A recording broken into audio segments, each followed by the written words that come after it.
Bismillahirrahmanirrahim. Assalamualaikum warahmatullahi wabarakatuh. Nah, kita akan membahas pada pertemuan ini adalah mengenai sistem komputer. Nah, kita bahas pada next slide ini ya. Pada pembahasan sistem komputer ini, kita akan membahas mengenai komputer dan komponen penyusunnya, serta klasifikasi komputer berdasarkan ukurannya.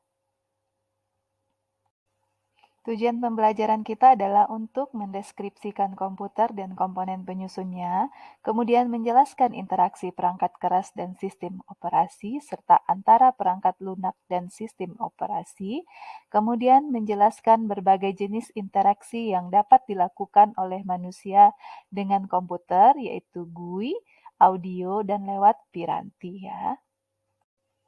Nah, kita bahas dulu pengertian komputer secara umum ya.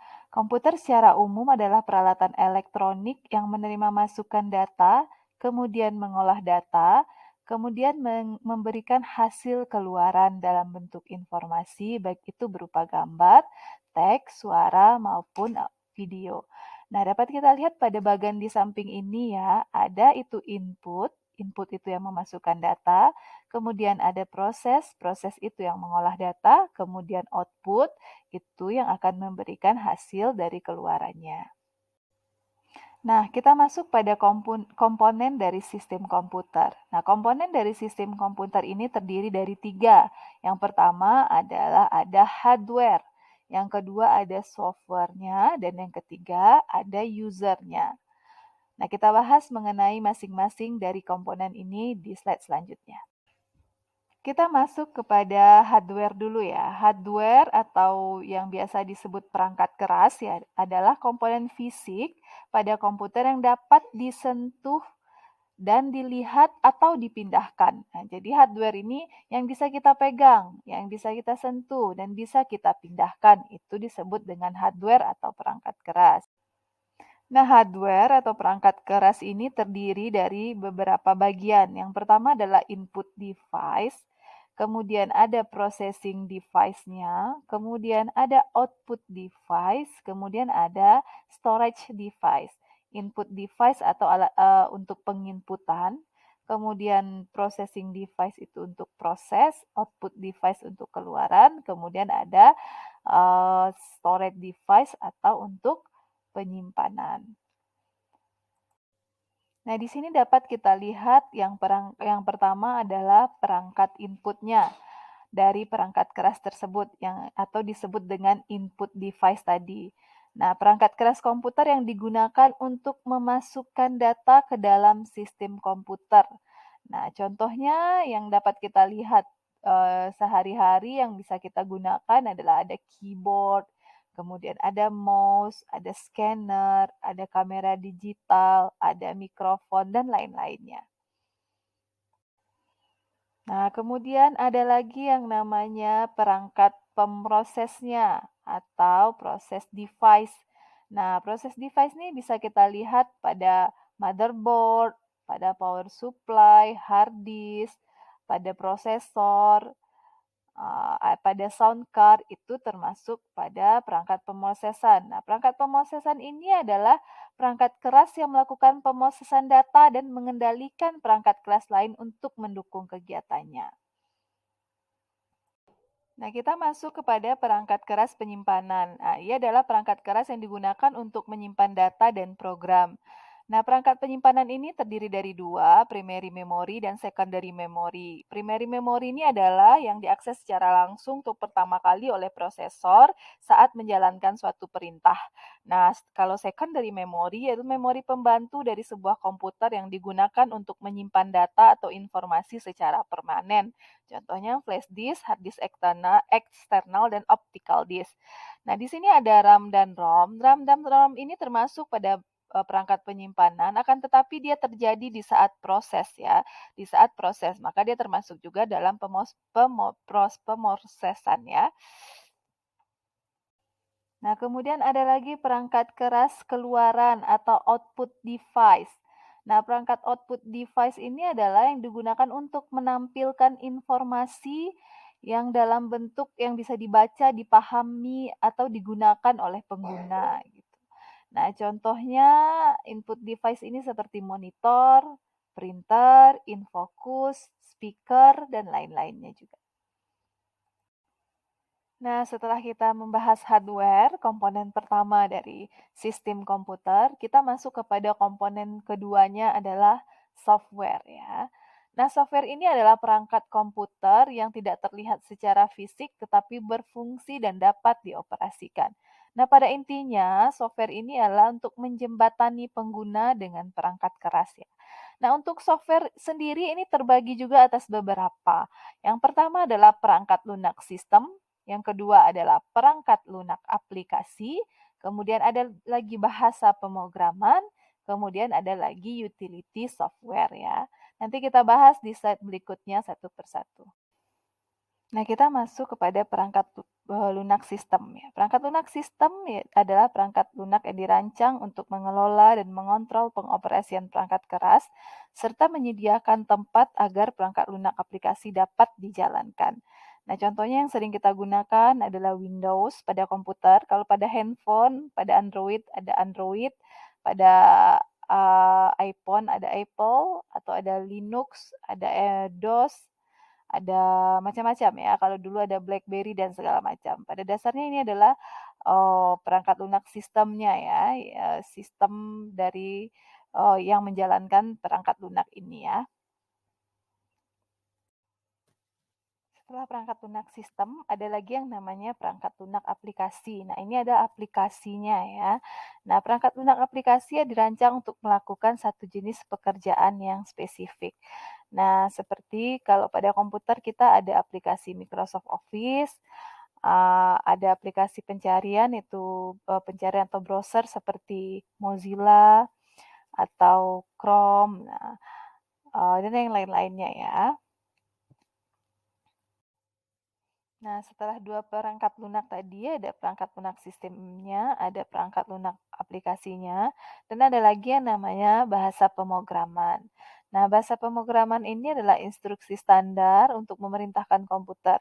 Nah, bahasa pemrograman ini merupakan satu himpunan dari aturan sintak dan sematik yang dipakai untuk mendefinisikan program komputer. Nah, bahasa pemrograman ini biasa digunakan oleh para programmer ya. Dia berisi sintak-sintak yang dipakai untuk mendefinisikan dari program komputer. Nah, contohnya ada Python, ada Java, ada C++, ada PHP, dan yang lain-lainnya. Nah, yang terakhir adalah ada namanya utility software. Nah, utility software ini merupakan jenis perangkat lunak sistem yang dirancang untuk membantu menganalisa, mengkonfigurasi, mengoptimalkan, dan memelihara komputer. Nah, contohnya dapat kita lihat pada antivirus ya, ada Avira, ada Panda, dan segala macamnya. Itu termasuk perangkat lunak utility software. Nah, tadi sudah kita bahas dua dari komponen sistem komputer. Yang pertama hardware atau perangkat keras, kemudian software atau perangkat lunak. Nah, yang ketiganya adalah user atau biasa disebut brainware atau biasa disebut juga dengan pengguna. Nah, ini adalah orang yang menggunakan atau mengoperasikan komputer ya. Nah, untuk brandware itu sendiri terdiri dari operator komputer, ada teknisi, ada trainer, ada programmer, ada spesialis di bidang jaringan, dan ada. Nah, pembahasan berikutnya kita masuk kepada klasifikasi komputer berdasarkan ukurannya. Nah, pada dasarnya klasifikasi komputer ini terbagi atas tiga. Yang pertama berdasarkan tipenya, kemudian berdasarkan ukurannya, dan ada lagi yang berdasarkan fungsinya. Nah, untuk saat ini yang kita bahas adalah yang berdasarkan ukurannya, yaitu ada komputer mikro, komputer mini, komputer mainframe, dan komputer super. Nah, yang pertama adalah mikrokomputer. Nah, mikrokomputer ini adalah ukuran yang paling kecil dari sisi fisik maupun kapasitas penyimpanan maupun performanya. Nah, dia memiliki hanya satu chip mikroprosesor dan dirancang hanya untuk satu pengguna saja, dan kemudian biasanya melakukan pekerjaan bersifat umum seperti pekerja kantor dan lainnya. Nah, ini umumnya yang kita pakai ya, itu adalah mikrokomputer. Yang kita pakai di labor atau handphone yang kita pakai biasanya adalah mikrokomputer. Kemudian ada lagi yang namanya mini komputer. Nah, mini komputer ini kapasitas penyimpanan performanya lebih tinggi daripada mikrokomputer, tapi masih di bawah komputer mainframe. Nah, dia memiliki lebih dari satu chip mikroprosesor dan dapat digunakan oleh banyak pengguna dalam satu waktu. Nah, ini banyak digunakan pada perusahaan kecil, sekolah, dan universitas ya. Nah, kemudian komputer mainframe. Nah, komputer mainframe ini adalah secara ukuran fisik dan performanya itu tinggi dan lebih besar ya, namun masih di bawah superkomputer.